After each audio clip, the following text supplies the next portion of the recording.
చంద్రబాబు మాటలు కంటతడి పెట్టిస్తున్నాయా జైల్లో ఆయన మానసిక స్థితి? ఈరోజు రాజమండ్రి సెంట్రల్ జైలు నుంచి వర్చువల్గా న్యాయమూర్తి గారితో చంద్రబాబు నాయుడు గారు మాట్లాడినటువంటి అంశాలు ఏమిటంటే, జైల్లో ఉంచి తనను మానసిక క్షోభకు గురి చేస్తున్నారు, జైల్లో ఉంచి తనను మానసిక క్షోభకు గురి చేస్తున్నారు. 45 సంవత్సరాల సుదీర్ఘ రాజకీయ అనుభవం ఉన్నటువంటి, పని చేసినటువంటి వ్యక్తిని నోటీసు ఇవ్వకుండా అరెస్టు చేశారు. నోటీసు ఇచ్చి విచారణ చేసి అరెస్ట్ చేసి ఉండవచ్చు తప్పు ఉంటే.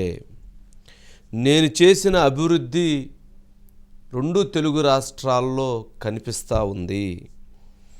అన్యాయంగా అరెస్ట్ చేసి నన్ను మానసిక క్షోభకు పెడుతున్నారు. అదే నా బాధ, అదే నా ఆవేదన, అదే నా ఆక్రందన. 73 సంవత్సరాల వయసులో నాకు ఇంత పెద్ద పనిష్మెంట్ ఇచ్చారు, నాకు ఇంత పెద్ద పనిష్మెంట్ ఇచ్చారు. నాపై ఉన్నవి ఆరోపణలు మాత్రమే, అవి నిర్ధారణ కాలేదు. చట్టం ముందు అందరూ సమానమే, చట్టాన్ని గౌరవిస్తా, న్యాయం గెలవాలి. ఇదే నా బాధ, నా ఆవేదన, నా ఆక్రందన. ఇది చంద్రబాబు నాయుడు గారు ఈరోజు న్యాయమూర్తి గారికి చేసుకున్నటువంటి విన్నపం. ఇవాళ దానికి న్యాయమూర్తి గారు మాట్లాడుతూ, ఆరోపణలు మాత్రమే, నేరం రుజువు కాలేదు, మీరు పోలీస్ కస్టడీలో లేరు, జ్యుడిషియల్ కస్టడీలో ఉన్నారు, మీరు దీన్ని శిక్షగా భావించవద్దు, మీపై వచ్చినవి ఆరోపణలు మాత్రమే, చట్టం నిబంధనల ప్రకారమే రిమాండు, మీరు 24 వరకు రిమాండ్ జ్యుడిషియల్ కస్టడీలో ఉండాలి, అంటే మరొక 2 రోజులు మిమ్మల్ని జైల్లో ఉంచుతున్నాము, మిమ్మల్ని కస్టడీకి ఇవ్వాలని సిఐడి అడుగుతున్నది, మీ తరపున న్యాయవాదులు కస్టడీ ఇవ్వొద్దని చెప్తున్నారు, చట్టం ముందు అందరూ సమానమే, మరి ఏంటి అన్నప్పుడు చంద్రబాబు నాయుడు గారు మౌనంగా ఉండిపోయారు. అంటే మరొక రోజులు కస్టడీ పెంచారు, అదేవిధంగా కస్టడీకి ఇచ్చారు, రిమాండ్ పెంచారు అని అర్థమయ్యి ఆయన మౌనంగా ఉండిపోయారు. ఇది ఈరోజు న్యాయస్థానానికి ఆయన విన్నవించుకున్నది, న్యాయస్థానం తర్వాత జరిగిన పరిణామాలు. దీంట్లో ఆయన నాకు ఈ వయసులో ఈ రాష్ట్రం కోసం, ఈ 2 రాష్ట్రాల అభివృద్ధి కోసం నేను 45 సంవత్సరాలు కష్టపడితే, ఇంత అభివృద్ధి చేస్తే ఇప్పుడు నాకు ఇంత పెద్ద పనిష్మెంట్ వెయ్యటం ఏంటి, నేను చెయ్యని తప్పుకు నన్ను ఇబ్బంది పెట్టడం ఏంటి, ఇది నా బాధ, నా ఆవేదన, నా ఆక్రందన, తనను మానసికంగా క్షోభకు గురి చేస్తుంది అని ఆయన చెబుతూ ఉన్నప్పుడు కోర్టుకి అక్కడ ఉన్నటువంటి న్యాయవాదులు ఒక్కసారిగా ఆ ఆవేదనని, ఆ మానసిక, ఆయన చెప్తున్నటువంటి మాటల్లో, ఆయన స్వరంలో వస్తున్నటువంటి ఆ కామెంట్స్ని విన్నప్పుడు వాళ్ళందరిలో కూడా ఒక్కసారిగా అయ్యో పాపం, ఎందుకు ఇంత ఇబ్బంది జరుగుతున్నటువంటి పరిస్థితి ఏర్పడింది అనేటువంటిది అక్కడ వినిపించినటువంటి స్వరాలు, ఆ స్వరాల దగ్గర నుంచి బయటికి వచ్చి వాళ్ళందరూ చెప్పినటువంటి మాటలు వింటే లోపల చంద్రబాబు నాయుడు అనేటువంటి వ్యక్తి ఎంత మానసిక క్షోభను అనుభవిస్తున్నాడు, ఎంత ఆవేదనను అనుభవిస్తున్నాడు, ఎంత ఆక్రందనను అనుభవిస్తున్నాడు, ఎంత పెద్ద పనిష్మెంట్గా ఫీల్ అవుతున్నాడు. ఈ తెలుగు రాష్ట్రాలకి నేను ఎంతో చేశాను, అంత చేసిన వ్యక్తిని తప్పు చేయకుండా, ఒక్క విచారణ చేయకుండా, ఒక నోటీసు లేకుండా నన్ను ఈ రకంగా అరెస్ట్ చేసి జైల్లో పడేశారే అనేటువంటి ఆయన బాధ, ఆయన వర్ణనాతీతమైనటువంటి పరిస్థితి ఉన్నది అని న్యాయవాదులు చెప్తున్నారంటే, నిజంగా లోపల ఆయన పడుతున్నటువంటి ఆ క్షోభ ఎవ్వరూ కూడా తీర్చలేనిది, ఎవ్వరూ కూడా అటువంటి పరిస్థితిని ఊహించలేనటువంటి మానసిక వేదనని ఆయన పడుతున్నాడు అనేటువంటిది అర్థమవుతుంది. దీంట్లో గమనించాల్సినటువంటి కొన్ని అంశాలు ఏంటి అని అంటే, ఒక నిర్ణయం జరిగేటప్పుడు ఆయన అపారమైనటువంటి ఆయన పనిని, లేదా ఆయన చేసినటువంటి ఆ వర్క్ని, ఆ సర్వీస్ని ఆ అనుభవాన్ని, ఆ కష్టాన్ని, ఆ శ్రమని వాటన్నిటిని కూడా గుర్తుంచుకోవాలి, వాటన్నిటినీ కూడా గమనించాలి. ఆ గమనించి ఆ దిశగా నిర్ణయాలు జరగాలి. అంతేకాని ఇలాంటి నిర్ణయాలు ఏమైనా కానీ అటువంటి నిర్ణయాలు తీసుకునేటప్పుడు, అటువంటి నిర్ణయాలు చేసేటప్పుడు దాని పర్యవసానాలు ఎలా ఉంటాయి, దాని పరిణామాలు ఎలా ఉంటాయి అనేటువంటిది ఆలోచించకుండా ఒక వ్యక్తిని ఆ రకమైనటువంటి మానసిక క్షోభకు గురి చేస్తే, మానసిక ఆవేదనకు గురి చేస్తే ఖచ్చితంగా దాని పరిణామాలు భవిష్యత్తులో ఎంతో ఆందోళనకరంగా ఉంటాయి అనిపిస్తూ ఉంది. మరొక అంశం ఇక్కడ న్యాయమూర్తి గారు ఈరోజు హైకోర్టు ఆంధ్రప్రదేశ్ వారు ఈరోజు క్వాష్ పిటిషన్ని డిస్మిస్ చేశారు. ఈ సమయంలో మేము ఇంటర్ఫియర్ కాలేమని చెప్పని క్వాష్ చేసేశారు ఆ పిటిషన్ని. మరి వారు ఒక్క నిమిషం క్వాష్ చేస్తున్నాం అని చెప్పి వెళ్ళిపోయారు. దాంట్లో వారు కొన్ని కామెంట్స్ని పొందుపరిచారు. ఈ సమయంలో మేము ఇచ్చేయలేము, దీనికి ఇప్పటికే 140 మందిని విచారించారు, 4 పేజీల డాక్యుమెంట్స్ని, ఇవన్నీ కూడా జరుగుతున్న క్రమంలో మేము చేయలేము అని చెప్పారు. వెంటనే ఏసీబీ కోర్టు దీనిపైన 2 రోజులు ఆయన జ్యుడిషియల్ రిమాండ్ని పొడిగించారు. అదేవిధంగా కస్టడీ పిటిషన్ ఏదైతే సిఐడి వేస్తే కస్టడీ పిటిషన్గా అనుమతించి రేపు ఉదయం 10 గంటల దగ్గర నుంచి సాయంత్రం 5 గంటల వరకు ఆయన్ని విచారించండి, 2 రోజుల పాటు ఆయన్ని విచారించమని చెప్పని ఆదేశించారు. మరి ఏంటి అసలు ఈ కేసులో జరుగుతున్నటువంటి అంశాలు ఏంటి? ఒకవైపు వైఎస్ వివేకానందరెడ్డిని హత్యలు చేసినటువంటి ప్రధాన ఆరోపణలు ఎదుర్కొంటున్నటువంటి వ్యక్తులు హైకోర్టులో, సుప్రీంకోర్టులో, లేకపోతే జిల్లా కోర్టుల్లో వాటిల్లో వాళ్ళు విచారణకి అటెండ్ అవుతున్నారు. వారు అరెస్ట్ కాలేదు. అరెస్ట్ కాకుండా వారు ఒకవైపు అటువంటి స్వేచ్ఛాయుతమైనటువంటి వాతావరణంలో ముందుకు వెళుతూ ఉన్నారు. మరి వైఎస్ వివేక కేసులో అంత ఆరోపణలు ఎదుర్కొని మనిషిని కిరాతకంగా చంపినటువంటి అంశాల్లో ఆరోపణలు ఉన్నటువంటి వ్యక్తులు స్వేచ్ఛగా తిరుగుతూ ఉన్నారు.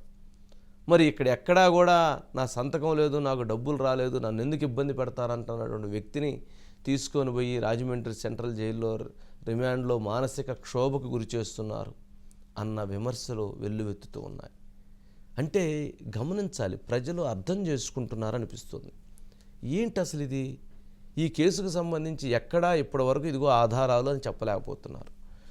ఎక్కడో ప్రభుత్వం తీసుకున్నటువంటి ఒక పాలసీ నిర్ణయాల్లో, అధికారులు తీసుకున్నటువంటి ఒక ఒప్పందం విషయంలో దాంట్లో తప్పు జరిగింది, దాంట్లో చంద్రబాబు నాయుడు పాత్ర, ముఖ్యమంత్రి పాత్ర అని అంటే దీన్ని అసలు ఎలా చూడాలి, ఎలా అర్థం చేసుకోవాలనేటువంటి దాంట్లో ఇప్పటికీ ఎవరికి అర్థం కావట్లేదు.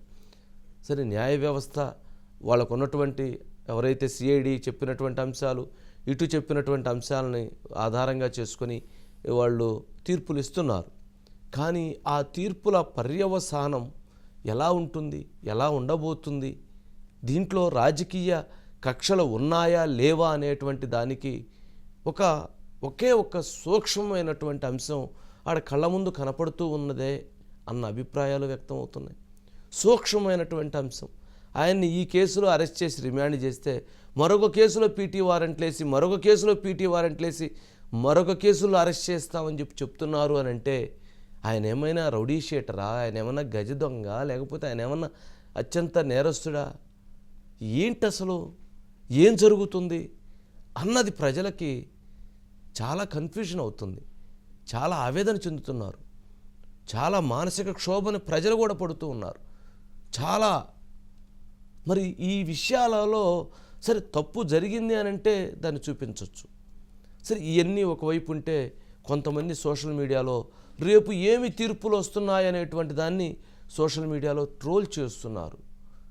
నిజంగా న్యాయ వ్యవస్థ పట్ల, న్యాయమూర్తుల పట్ల, న్యాయం పట్ల మాకు అపారమైనటువంటి గౌరవం, అపారమైనటువంటి నమ్మకం. ఆ విషయంలో ఎక్కడా ఎటువంటి తావు లేదు.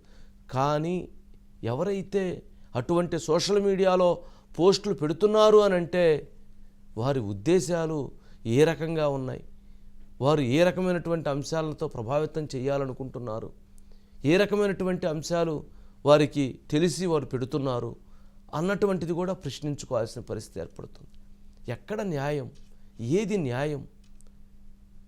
చంపినటువంటి వివేక కేసులో చంపినటువంటి వ్యక్తులు బయట, ఆరోపణలు ఉన్నాయని చెప్పి ఒక మాజీ ముఖ్యమంత్రిని అరెస్ట్ చేసి తీసుకుపోయి జైల్లో పెట్టడం, ఇది ఎక్కడి న్యాయం, ఇది ఎక్కడి ప్రజాస్వామ్యం అన్నది ఇప్పుడు ప్రజల్లో ఉన్నటువంటి వ్యక్తమవుతున్నటువంటి అంశాలు. సరే, ఈ అంశాలతో పాటు ఇక పొలిటికల్గా చూసినప్పుడు, రాజకీయ కోణంలో చూసినప్పుడు, ఇది అంతం కాదు, ఇది ఆరంభం. ఇది అంతం కాదు, ఇది ఆరంభం. ఈరోజు ఏదైతే నారా చంద్రబాబు నాయుడు అనేటువంటి ఒక మాజీ సీఎంని 14 సంవత్సరాలు సీఎంగా, 14 సంవత్సరాలు అపోజిషన్ లీడర్గా ఉన్నటువంటి ఒక లీడర్ని రాజమండ్రి సెంట్రల్ జైల్లో పెట్టిన తరువాత రేపు జరగబోయేటువంటి రాజకీయ పరిణామాలను మనం గమనిస్తే, ఖచ్చితంగా ప్రభుత్వాలు గనక మారితే, టీడీపీ జనసేన అధికారంలోకి వస్తే, రాజమండ్రి సెంట్రల్ జైల్లో ఇప్పుడు ఏదైతే ఆయన ఉన్నటువంటి బ్లాక్లో మరి రేపు ఎంతమంది రాజకీయ నేతలు ఉండబోతున్నారు, ఆ పక్క బ్లాక్లో ఎంతమంది అధికారులు ఉండబోతున్నారు, ఆ పక్క బ్లాక్లో మరి ఏ ఏ వ్యవస్థలకు చెందినటువంటి వ్యక్తులు ఉండబోతున్నారు, ఉంటారు అన్నది కూడా ఇప్పుడు ప్రశ్నించుకోవాల్సినటువంటి అంశం. ఎందుకనంటే రాజకీయాలలో ఎప్పుడూ కూడా ఒక రకమైనటువంటి విమర్శ వరకు ఉంటుంది, ఒక రకమైనటువంటి ఒక ఎక్స్ట్రీమ్ వరకు ఉంటుంది.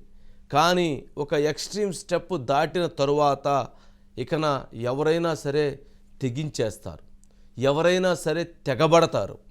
ఎవరైనా తెగబడిన తరువాత, తెగించిన తరువాత జరగబోయేటువంటిది ఒక యుద్ధం మాత్రమే.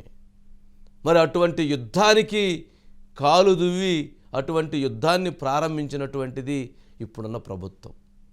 మరి ఆ యుద్ధం రేపు మరలా మారిన తరువాత ఆ యుద్ధం ఏ రూపాంతరం చెందుతుంది, ఆ యుద్ధం, ఆ రాజకీయ పర్యవసానాలు, పరిణామాలు ఏ రూపాంతరం చెందుతాయి, ఆ రాజకీయ యుద్ధంలో మరి ఏమి జరిగిద్ది, ఏమి జరగబోయిద్ది అనేటువంటి దాన్ని ఎవ్వరూ కూడా ఊహించలేరు. కందనటువంటి అనేక అంశాలు ఇప్పుడు కనపడుతూ ఉన్నాయి, వినపడుతూ ఉన్నాయి. ఎందుకు ఈ వ్యాఖ్య చెప్తున్నాను అనంటే, ఎప్పుడైనా ఇప్పుడు వైఎస్ఆర్సీపీ పార్టీలో చాలామంది లీడర్లు ఉన్నారు, చాలామంది సీనియర్ నాయకులు, అనుభవం ఉన్నటువంటి వాళ్ళు ఎంతోమంది ఉన్నారు. కానీ వాళ్ళందరూ కూడా దీనిని, ఈ పరిణామాన్ని ఇది ఎటువైపు దారి తీస్తుందో అనేటువంటి ఒక ఆందోళనలో అయితే చాలామంది ఉన్నారు. ఎందుకంటే రాజకీయ అనుభవం వాళ్ళకు ఉన్నది, అనుభవం దృష్ట్యా చూస్తారు దీన్ని. ఇది ఇక జరిగేది ఏంటి అనేటి అన్నప్పుడు దీని రూపం చాలా వేరుగా ఉంటుందనేటువంటి దాంట్లో ఎటువంటి సందేహం లేదు. ఇది అంతం కాదు, ఇది ఆరంభం మాత్రమే. ఈరోజు కాకపోతే 15 రోజులు, 15 రోజులు కాకపోతే 30 రోజులకైనా చంద్రబాబు నాయుడు బయటకు వస్తాడు. బయటకు వచ్చిన తర్వాత మరలా ఎన్నికలు జరుగుతాయి. ఎన్నికలు జరిగిన తర్వాత ప్రభుత్వాలు మారతాయి అని అనుకుంటే, మారితే మళ్ళీ తర్వాత మళ్ళీ మారవచ్చు, తర్వాత మళ్ళీ ఎన్నికలు వస్తాయి. ఎప్పుడు శాశ్వతంగా ఎవరు ఉండరు. కానీ ఈ పరిణామం మాత్రం భవిష్యత్తులో రాజకీయాల్లో చాలా క్రియాశీలకమైనటువంటి పరిణామంగా మారుతుంది. ఇందులో ఎంతమంది, ఏ రకమైనటువంటి వ్యక్తులు దీంట్లో ఇన్వాల్వ్ అవుతారు అనేటువంటిది చూడాలి. ఇది ఒక అంశం. ఇక ఈరోజు ఉండవల్లి అరుణ్ కుమార్ గారు సిబిఐ కోరుతూ లేదా ఈడీ విచారణ కోరుతూ ఈ కేసుకు సంబంధించి వారు కోర్టులో పిటిషన్ దాఖలు చేశారు. ఇప్పటి వరకు ఇది రాజకీయ కక్ష సాధింపు చర్య అని 90% మంది అనుకుంటే, ఒక 10% మంది ఇది రాజకీయ కక్ష సాధింపు కాదేమో అని అనుకుంటే, ఉండవల్లి అరుణ్ కుమార్ గారు ఈ కేసులో సిబిఐ విచారణ, ఈడీ విచారణ కావాలని కోరుకోవటంతో 100కి 100% రాజకీయ కక్ష సాధింపు చర్యేమో, అదేనేమో, అది నిజమేనేమో అని ప్రజలు విశ్వసించే పరిస్థితి ఏర్పడింది.